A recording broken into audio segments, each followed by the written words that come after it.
The guardians of our health, our doctors, nurses, teachers, and parents, are working together to keep us well. All of them must know and agree on the health practices we need at home, in the neighborhood, and at school. This is Joan, getting ready for school. Joan learned at school that it's important to choose the right clothes on a cold day. The temperature is 40, too cold for just a coat. She will need her snowsuit if she wishes to keep well for the Dutch festival. And this is Jim, Joan's brother. They choose wraps to keep all of their body warm.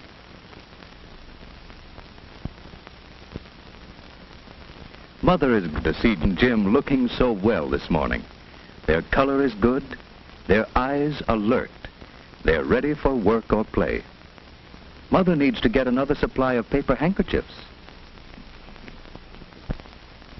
Jim's friend George is eating an apple as he waits for them. That is a wise no thank you, Joan. Never share another's food. George has forgotten something. Something that helps keep him clean. It's lucky for George that Joan has an extra tissue to lend him. Some children learn to jump or go around puddles, but George wades right into trouble because he forgot his galoshes. This is Miss May, Joan's teacher. George and Joan are glad to be in school. The children are getting ready for their Dutch festival. Tom has brought the thermometer in so that the children can guess what the weatherman doll should wear today. A raincoat and umbrella? Oh no, a snowsuit and galoshes to keep him warm and dry. It was hard to guess today, but Tom is a good guesser. Or did Mother tell him what to wear? George, you forgot something more important than your handkerchief. You forgot to cover your sneeze, and cold germs travel on your sneeze or cough, you know.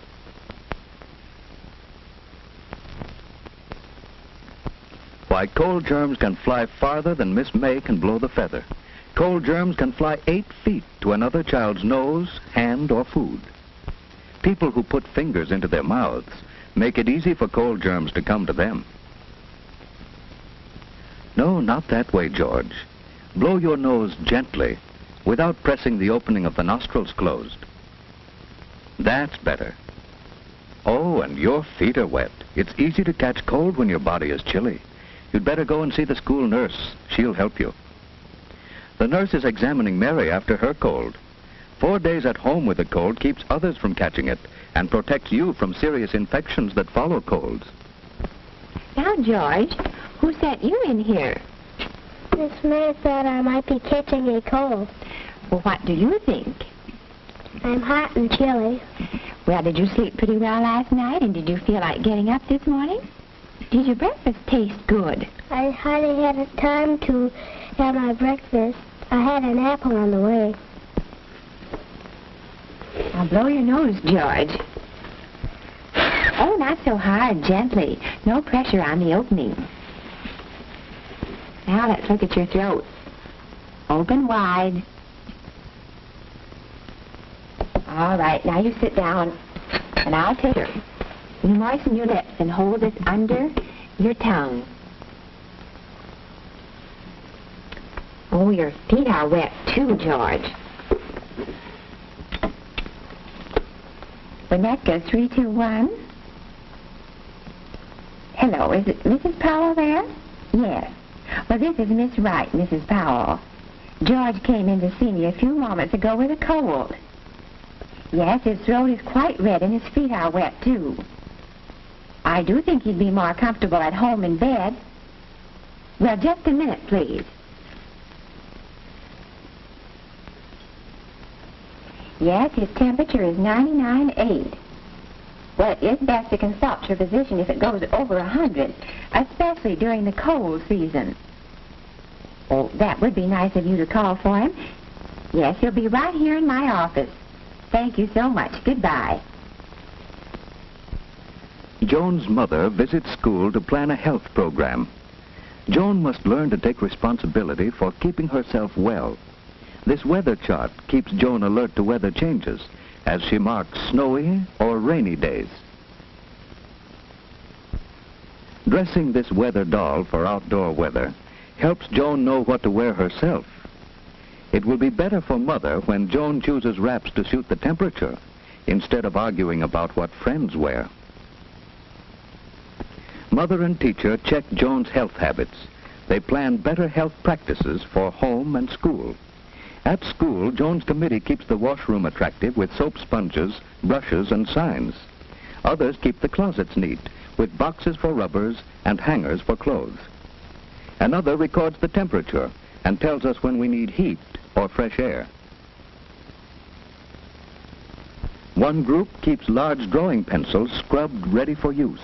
Those are jobs Joan and Jim could be learning to do at home, too. On Saturdays, they love to help us plan what we're going to do. I'm so glad to get this health record sheet.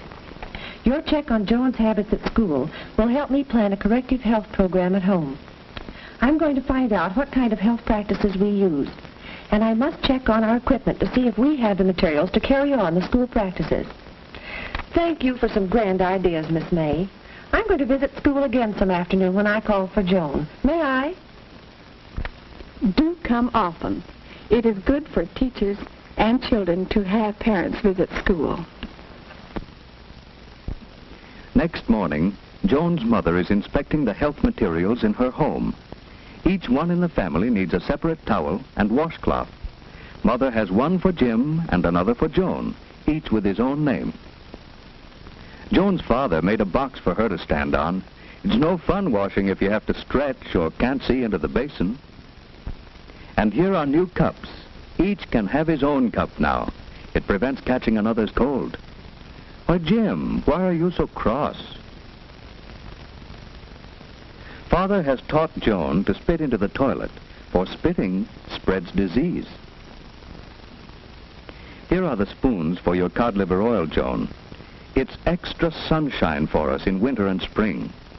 You know, strong bodies can't always keep us from catching cold, but they help us resist a serious illness that may follow colds. Keep away from persons with colds, and keep your hands clean while you're eating. Jim must wash his hands after he pets his dog, but he won't have to go upstairs, as Father has arranged a washstand downstairs, so Jim will remember to wash. What's the trouble with Jim? He didn't like his breakfast, and he was restless as he slept. He's cross and tired this morning. His throat isn't very red, but his eyes look queer. He'd better stay home today so that Mother can watch him and keep him warm. Joan's mother can't go to the kermis now, so Joan must take the paper bags for the party. Colds are easy to catch during the first 24 hours. Mother must see that Jim covers his coughs and stays away from others. She must sterilize his dishes by boiling them thoroughly in water. Joan's room at school is a busy place, and Joan wants to help get ready for the kermis. But first, she must wash her hands. We must always wash hands clean before handling food. So, Joan takes off her coat, uses plenty of soap and a good lather. She rinses her hands well and dries them thoroughly with a paper towel. In another room, the kindergarten children are getting ready for the kermis. It's best to go to the toilet and wash hands first. Now Joan has her wraps off, her hands are clean, and she's ready to pack the bags for the kermis. The kermis has started. George's friends are selling the flowers they raised. They learn that flowers, like children, need plenty of sunshine, water, good food, and moderate temperature to make them grow.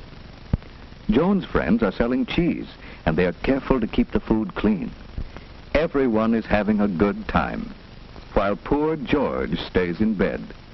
His careless habits have made Jim miss the kermis too, and Jim is restless in bed. Now he knows it pays to avoid people with colds. But Jim's friends are enjoying the kermis. They learn that Dutch people are clean. Hollanders leave their wooden shoes on their doorstep so that their floors are spotless. The Dutch drink milk and raise their own vegetables and flowers. They keep well. You have seen these children learning to take care of themselves. Now, do you know why George and Jim missed the kermis?